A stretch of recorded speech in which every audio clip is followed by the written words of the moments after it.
Good day, grade 5.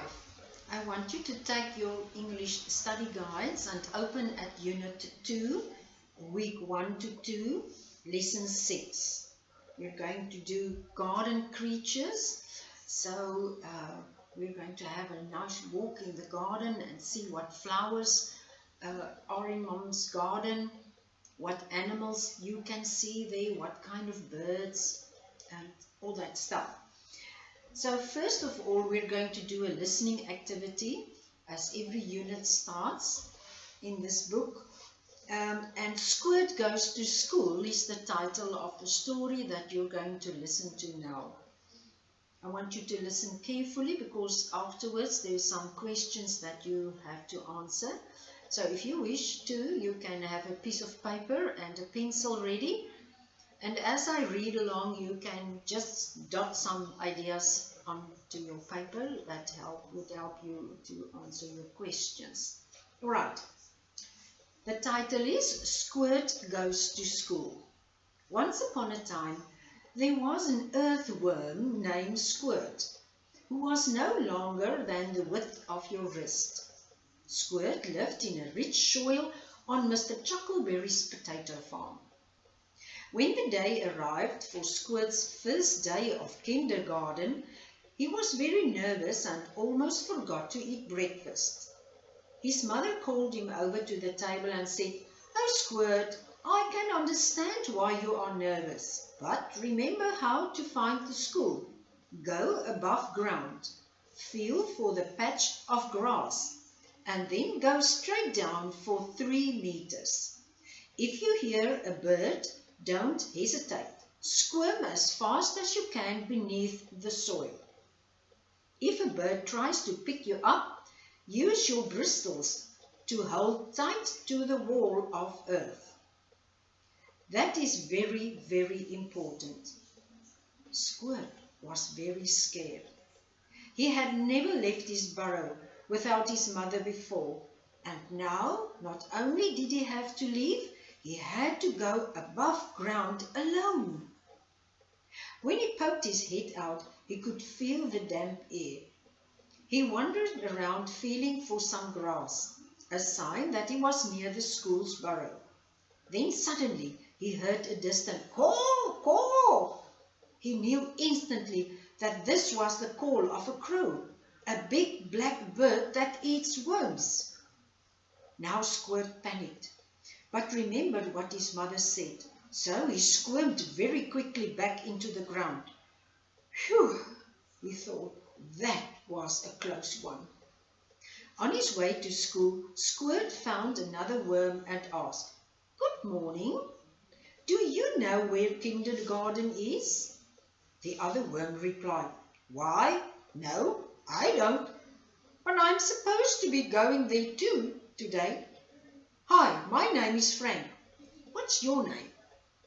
"My name is Squirt. And how about you and I find school together?" Squirt and Frank continued above ground, always cautious for robins and gulls, looking for kindergarten.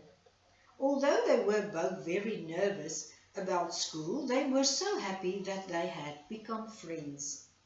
Finally, after searching for quite some time, they spotted their kindergarten class, and Frank and Squirt went to school for the first time that day. Squirt and Frank made tons of new friends in class and loved their first day. When Squirt returned home at night, he told his mum all about his day and that he couldn't wait to go to school tomorrow. Right, if you will have a look in your study guide, Activity 83 has 10 questions on the story. You can go back on this video and listen again to the story before answering the questions. Answer the questions in your workbook. Remember to answer as far as you can in full sentences. Use the correct punctuation. Start your sentences with capital letters and end with a full stop. So complete activity 83. Then Activity 84 asks you to give your own opinion on the story. There's some questions in the guide to guide you a discussion. I want you to write that down in your workbook as well. Since we're not together to have a discussion, you can only write that down. And then you can tell your mom what you think your opinion on the story is. 85 is a poem. You can read through the poem and do that to your mom so she can listen to how your reading is. First, you can practice it on your own. If there's some difficult words that you can't pronounce or don't know what the words are, just ask your mom to help you with that, or an older brother or a sister. Activity 87 is a story, our reading part and viewing part. I want you to prepare this story for a reading aloud on Thursday. On Thursday, you're going to read this story to your mom or your dad or someone that's helping you with your school work. So go into your room and then read the story 3 times aloud. Listen to yourself when reading. I want you also to go back to activity 27, page back into your books to activity 27. And there they tell you exactly how you have to read when you read aloud. So go back, read through that, practice your reading. And as I told you before, sit in front of your mirror so you can make eye contact with yourself.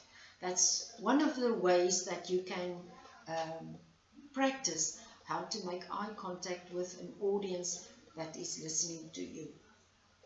Alright, so this is the English that you can do for the 2nd of April. And I will be back on, on Friday again. And then we have our next English lesson.